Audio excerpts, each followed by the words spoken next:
perante um rapazinho, um menino, que estava, a mãe dele disse, olha, está com a febre, está 39 graus, vamos orar para o milagre acontecer agora, do mesmo jeito. Jesus curou o menino instantaneamente, na hora ali, o menino ficou todo suado, a mãe ficou toda alegre. Aí eu comecei a ministrar para cada um deles. Então, é mais fácil se manifestar dentro onde tem a necessidade. Era o que Jesus fazia. Ele descobriu a necessidade lá dentro da necessidade. É por isso que ele percorria todas as cidades e os aldeias, que era justamente para ouvir o povo, era justamente para ver a necessidade que o povo tinha e ele suprir essas necessidades. E naquela época não era diferente de hoje. A diferença é porque hoje a medicina está mais avançada do que aquela época. Mas naquela época existiam muitas enfermidades como hoje. Por isso que o texto diz que Jesus curava as enfermidades e as moléstias entre o povo. Você tem que se preparar para isso, irmão. Minha irmã. Você tem que se preparar para isso, para fazer a obra de Deus. Sabe o que nós estamos vendo hoje? Muita gente despreparada, irmão. Quando cai uma pessoa endemoniada, o pessoal fica com medo, meu irmão. Fiquei com medo. Fui pregar numa vigília ali no Tocantins, que na hora que o demônio se manifestou, e tinha gente, irmão. Tinha mais ou menos aí, na casa de umas 80 pessoas mais nessa vigília, noite toda também, lá eles gostam muito. E aí, quando o demônio se manifestou, eu vi a multidão afastando, com medo. Falei, não, fica tranquilo, isso aí é coisa normal. Para vocês verem que o poder de Deus está sobre a nossa vida, que não vamos nem tocar nela, vamos só estender a mão e usar a autoridade que é sobre todo nome, o nome de Jesus. Pronto, nem tocando nela, caiu por terra. Caiu, quando levantou, já estava liberta. Pronto, acabou, irmão. Quando o demônio pegou aqui a menina aqui,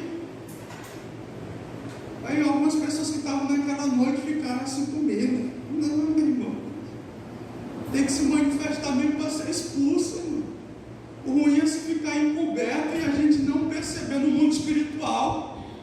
Tem que se manifestar mesmo para cair fora.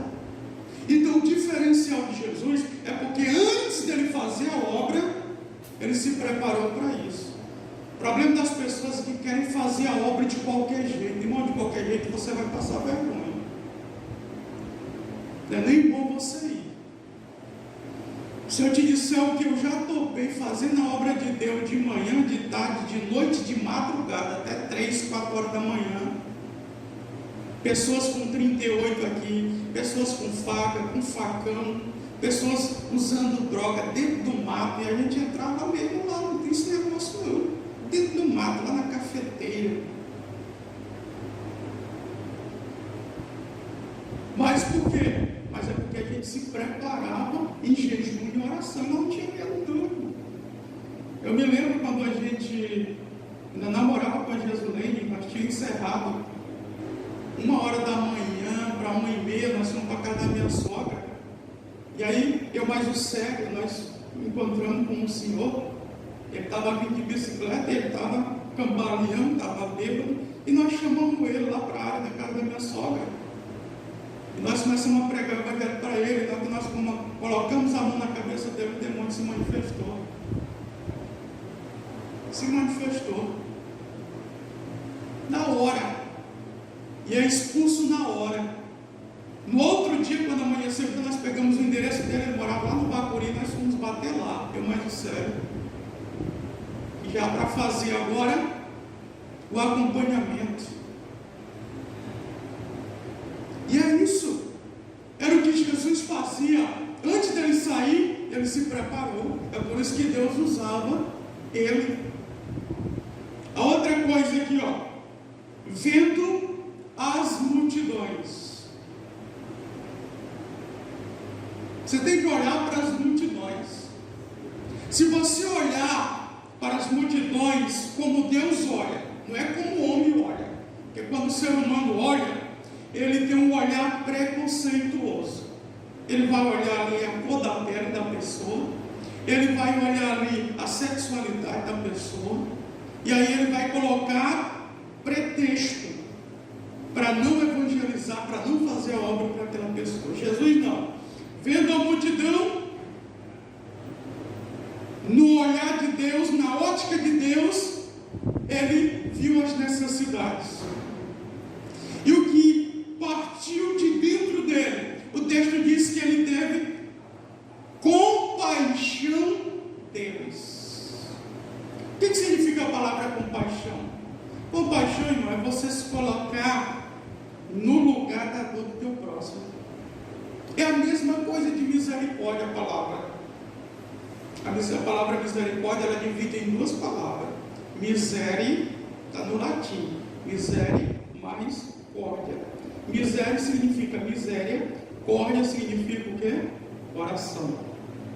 Então, quando você coloca o teu coração na miséria do próximo, você está fazendo agir a compaixão e a misericórdia dentro de você para com o teu próximo. O amor de Deus está se manifestando em você, derramado no teu coração, e está indo de encontro ao teu próximo.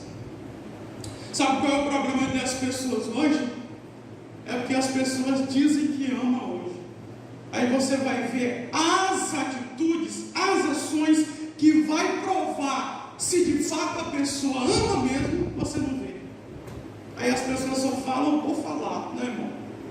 Se você disser que ama, se você disser que tem misericórdia, se você disser que tem compaixão, você tem que provar com as ações, irmão. Só palavra não existe. Para Deus não vale nada.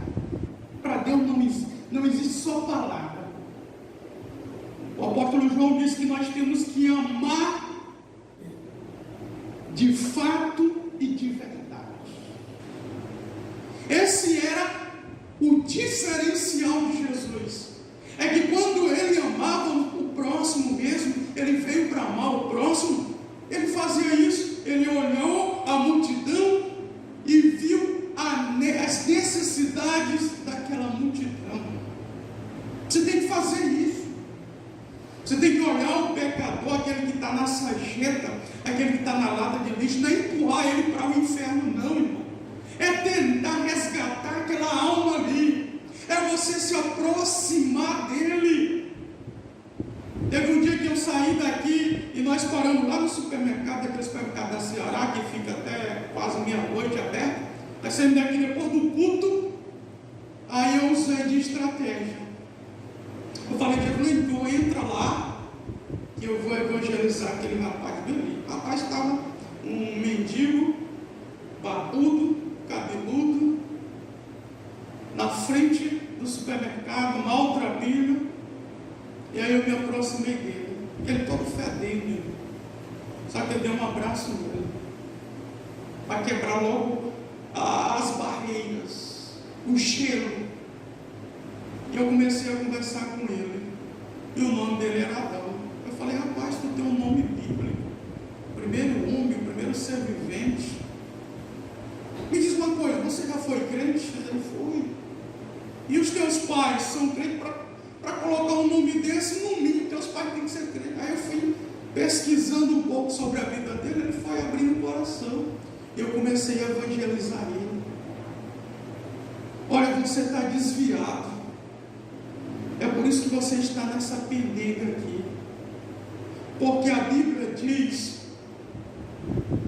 Davi falando, que ele foi moço, e ele, na época ele já está velho, mas ele nunca viu um justo desamparado, nem a sua descendência mendigar o pão.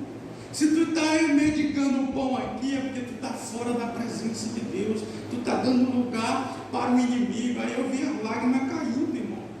Porque na minha pregação não tem esse negócio de arrudeio, não, irmão. Não tem negócio de ir lá pregar, não. Eu vou logo na fonte da ferida, eu vou logo na ferida e coloco ali a necessidade da pessoa. Eu vejo a necessidade da pessoa e já mas para ti ainda há jeito, para ti ainda há transformação, há mudança se tu quiseres. Enquanto eu estava lá dentro, eu estava evangelizando. Só basta tu abrir teu coração neste exato momento em que eu e você, nós estamos aqui. A Bíblia diz em Mateus capítulo 10, versículo 32, todo aquele que me confessar diante dos homens, eu confessarei diante do meu Pai que está no céu. Aí a lágrima começou a descer. Aí eu perguntei, você quer reconciliar ainda esta noite, nesse exato momento? Aí ele disse, irmão, ora por mim aí, eu quero reconciliar.